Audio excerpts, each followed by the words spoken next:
Pemirsa, kita lanjutkan bincang-bincang kita malam hari ini. Ibu, Bu Yeni, apa program utama, apa peran utama dari APPB dalam menjaga lingkungan hidup kita saat ini? Baik, terima kasih Mbak Dai. Jadi semua perempuan harus aktif di sini karena aliansi perempuan ya, jadi semua perempuan harus aktif. Luar biasa ya, perempuan harus aktif, dan generasinya juga macam-macam. Ada tadi Bu Erna mengatakan generasi nenek ya. Saya generasi ibu, dan ini generasi anak. Jadi ada 3 generasi di sini. Jadi karena sekarang ini saatnya pemanasan global, kita tidak akan mengantisipasi karena tidak bisa pemanasan global diantisipasi, tapi diminimalkan risikonya. Jadi risiko pemanasan global kita minimalkan, caranya dengan bermacam-macam. Mungkin apa saja itu Ibu kira-kira? Salah satunya yang kemarin dikoordinatori oleh Ibu Ani Yudhoyono itu penanaman pohon, kemudian pemilahan sampah, pendidikan anak untuk mencintai lingkungan, dan masih banyak lagi Mbak Nur. Kemudian tadi dikatakan hasilnya padahal yang ditargetkan 10 juta Ibu ya, tapi hasilnya ternyata 14 juta. Itu luar biasa, dan ini dilakukan semuanya oleh kaum perempuan. Dan benar Ibu, kaum perempuan didukung dengan masyarakat ya. Jadi akhirnya misalnya organisasi mereka juga mengajak sekolah-sekolah ya. Ada yang juga didukung oleh perusahaan-perusahaan. Makanya bisa bertambah jumlahnya jadi 14. Kemudian apa yang dilakukan oleh Duta Lingkungan pada saat itu, penanaman pohon kira-kira? Selain beberapa aktivitas seperti datang ke daerah-daerah untuk memberikan penyuluhan terhadap penanaman pohon, lebih banyak juga saya terhadap masyarakat luas, seperti selain bersama wartawan juga saya memberikan penerangan tentang penanaman pohon ya, sama teman-teman juga, dan sama setiap orang yang saya jumpai saya harus terus memberitahu. Dan selain penanaman pohon, dari mulai kita memakai energi seperti energi air, energi listrik juga, itu seperti kita memakai AC kita juga harus irit, karena itu nanti bisa mengakibatkan global warming. Banyak sekali hal-hal kecil di dalam keseharian kita itu yang harus kita pedulikan, karena justru sehari-hari itu yang bisa mengakibatkan keborosan dari berbagai sumber energi gitu. Jadi banyak memberikan penyuluhan ke teman-teman, ke semua orang yang saya temui juga. Terus, apa mereka kira-kira?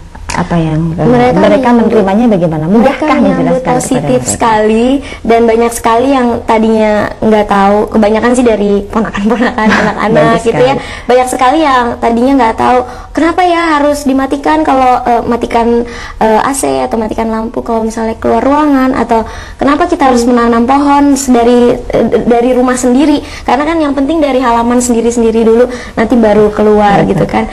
Kalau banyak yang menyambut positif.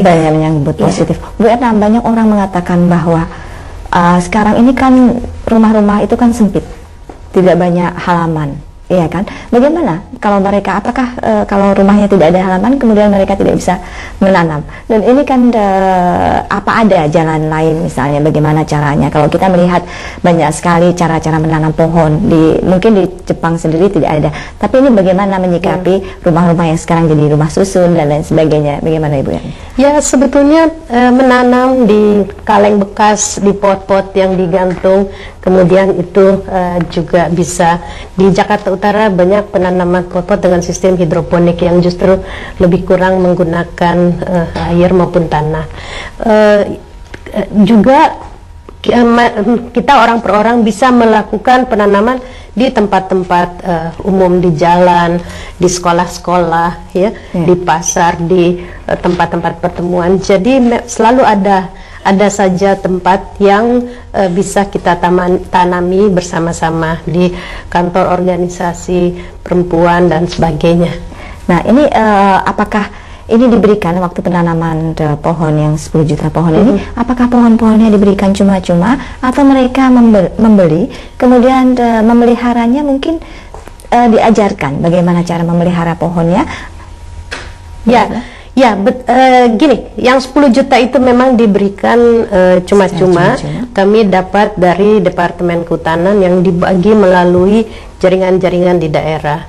ya, tapi yang 4 juta itu, yang tambahan itu adalah swadaya masyarakat, jadi yang mereka sumbangkan dan sebagainya, ataupun juga ada yang nggak sabaran atau perlunya lebih banyak, ya udah dia tambahin aja. Sengaja kami menggunakan namanya itu gerakan tanam dan pelihara. Sudah terlalu lama orang hanya menanam pohon dan tidak memelihara. Banyak sekali gerakan-gerakan penghijauan sebelumnya yang ramai dinanam, sepi dipelihara. Nah, karenanya yang kali ini kami garis bawahi itu pelihara. Dan kemudian kami monitor. Kami monitor dan menyampaikan ke mitra-mitra di daerah atau anggota-anggota organisasi yang mati tolong disulam, ya, sehingga kemudian mereka mengikuti, mengirimkan foto-foto. Ibu Yeni organisasinya juga melakukan monitoring. Gitu. Ada yang mati nggak, Bu? Sejauh ini yang dimonitoring, tadi Bu Era mengatakan bahwa Ibu Yeni melakukan monitoring. Yang dimonitoring ini banyak yang mati nggak, Bu? Jelas ya. Jelas, karena memang karena iklim, karena kesalahan pemeliharaan, ya, tapi mereka antusias untuk menyulam lagi dengan tidak tadi yang dikatakan oleh Bu Erna diberi. Kalau yang menyulam ini mereka sendiri. Maksudnya menyulam itu apakah? Menyulam itu mengganti tanaman yang mati dengan tanaman yang baru, begitu ya. Tanaman yang baru. Tadi Bu katakan bahwa jelas karena iklim. Apakah ini juga disebabkan oleh global warming, pemanasan global, iklim yang berubah? Apakah ini kita sudah mulai merasakan, Ibu, pemanasan global ini? Ada nggak dampaknya terhadap lingkungan kita saat ini? Sebetulnya pemanasan global itu dampak langsungnya adalah ke perubahan iklim.